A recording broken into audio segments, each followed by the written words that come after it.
Kakayanin ba talaga ng 700 pesos ang umabot hanggang 1 week? Let's find out.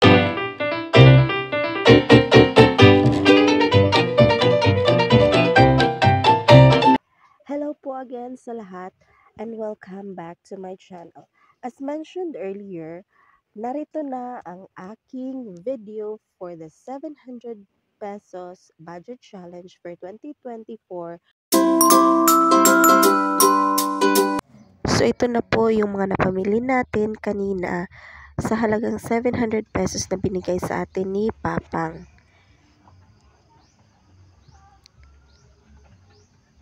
Diba guys, tingnan nyo, konti lang talaga yung mapapamili natin sa panahon ngayon sa halagang 700 pesos. Kaya kinakailangan talaga natin ng isang madiskarteng nanay at madiskarteng isipan upang ma-provide natin kahit papano yung mga kinakailangan ng pamilya natin. Kasi kung hindi, talagang mahihirapan tayo. So ito guys, yung bigas na sinasabi ko kanina, 5 kilos to. Broken rice lang yung binili ko kasi yung 1 kilo niya is 50 pesos. So abot kaya lang talaga para dito sa amin. Tapos, dalawang chicherya na malalaki worth 20 pesos. Tapos, may biscuit na type of 5 pesos. Meron din akong binili na sister sanitary pads sa halagang 25 pesos. Meron din tayong Bear Brand na gatas. 135 grams po ito guys. Tapos, 51 pesos na po yan. Meron po tayong Lucky 7 Carne Norte, 23 each. Meron din po tayong sardinas, 20 pesos each. Argentina beef loaf, 22 pesos each.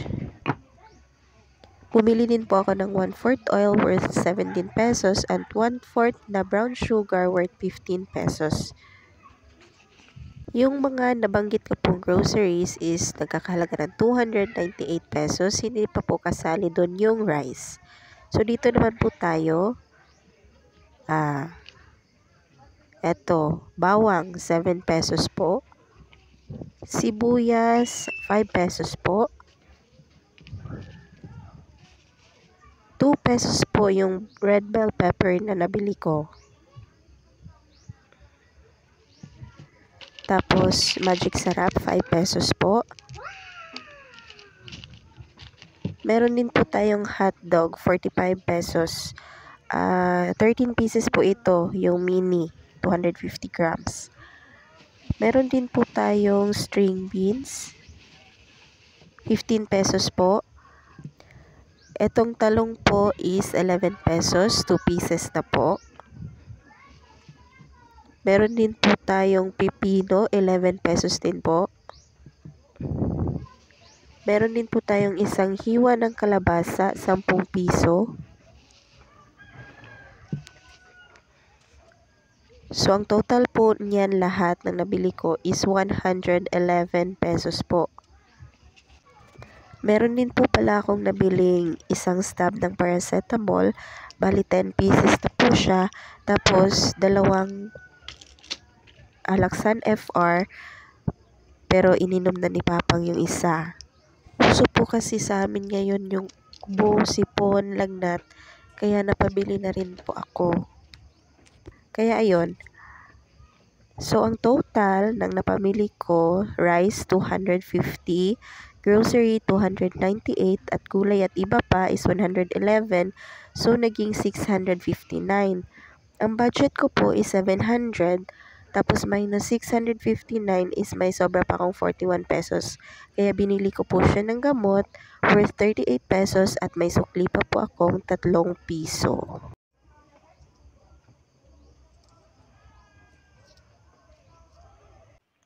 So, ayan guys, sinabi ko naman sa inyo na yung eldest ko ay nandoon sa lolo niya. Doon siya nag-aaral. Kaya, 3 lang kami dito sa bahay. Ang husband ko, ako, at yung youngest namin. So, ayun, yung 700 pesos na budget na yan is good for 3 person lang. Sana naman ay magka-idea din naman kayo kung ano yung mga pwede niyong bilhin sa konting halaga o konting pera na nasa sa inyo ngayon. Aminado po ako na kulang pa po itong mga pinamili ko. Meron pang mga items na wala pa. Pero sa halagang ₱700, kailangan ko yung budgetin kasi hindi ko pa alam kung kailan ulit magsasahod yung husband ko. Pero para sa 3 tao, i-try nyo pong mabudget ito. Nagtataka siguro kayo kung bakit medyo mabababa yung mga prices ng mga napamili ko, no? Kasi nandito po ako sa Mindanao, particularly nandito po ako sa Bukidnon. Pero kahit na sabihin nating mababa yung mga prices ng mga items, medyo nag-aalangan pa rin ako sa budget ko kasi yung sahod ng mga nagtatrabaho dito sa amin is kaunti lang. Hindi kagaya nung nasa syudad o yung nasa Maynila na malalaki yung mga sahod nila. Yung iba umaabot ng 700, yung mga minimum wage earners lang. Dito po kasi sa amin, bago lang yung nag tawag doon, nag-wage increase noong January 11. Ngayon pa lang siya nag-increase kaya hindi pa namin talaga alam kung paano na naman ulit maka-adjust sa budgeting namin. And ayun na guys, yung 700 budget challenge natin ay natapos na. So, ang challenge naman natin ngayong mga nanay kung paano natin ito mapapaabot ng 1 week. Kaya ko kaya? Pero try natin. Watch out for my next videos kung paano ko dediskartehan yung mga napamili ko o di kaya may mga mai-add pa akong ideas galing sa paligid ko. Kung meron akong makikita na other resources pang extend lang nung mga items na napamili ko.